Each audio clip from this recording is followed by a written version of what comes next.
नाज़रीन अपडेट अवां शेयर कंदासीं सकरन मां ज़ीशान सुमरो जी रिपोर्ट मूजिब डिप्टी कमिश्नर शहीद बेनज़ीराबाद शहरयार गुल मेमून चयो आहे त असां जेको पढ़ियो आहे या पढ़ाईअ दौरान जेको कुझु ॿुधायो आहे त सहाफ़त रियासत जो चोथों थंब आहे जंहिंमां अंदाज़ो लॻाए सघिजे थो त सहाफ़त जी अहमियत केतिरी आहे। हू सकरन प्रेस क्लब में यूनाइटेड मेमून जमायत सकरन पारां सकरन प्रेस क्लब जे साल 2023 लाइ नए चूंडियल बाडीअ जे मान में ॾिनल आजियाणे में महिमान ख़ासि तौर ख़िताब करे रहियो हो।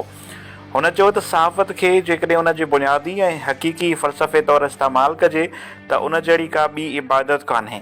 उन प्लेटफॉर्म तां बहितर ख़िदमत करे सुठो समाज जोड़े सघिजे थो। उन मौक़े ते हाजी निज़ामुद्दीन मेमून पारां नए चूंडियल सदर काज़ी जावेद सनाई खे बोस्कीअ जो पटको पारायो जॾहिं त समूरनि उहिदेदारनि खे सनाई मेमून बिरादरीअ पारां अजरकनि ऐं गुलनि जा हार तोहफ़ा पेश कया।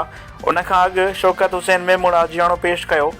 आजियाणे में डॉक्टर बशीर अहमद मेमून, खुदा बख्श मेमून, गुलाम मुस्तफ़ा मेमून, डॉक्टर नसीर अहमद मेमून, अब्दुल रशीद मेमून, अब्दुल जब्बार मेमून समेत ॿियनि मोअज़्ज़ज़ शख़्सियतुनि बशरकत कई जॾहिं त गुलाम अली मेमून, नवीद मेमून, वकार मेमून आयल मेमूननि जो आदर भाव कयो। आजियाणे में सकरन press club general secretary Mir Mohammad कीरियो, अॻूणे सदर मोहम्मद सदीक़ मंगियो पिणु ख़िताब कयो।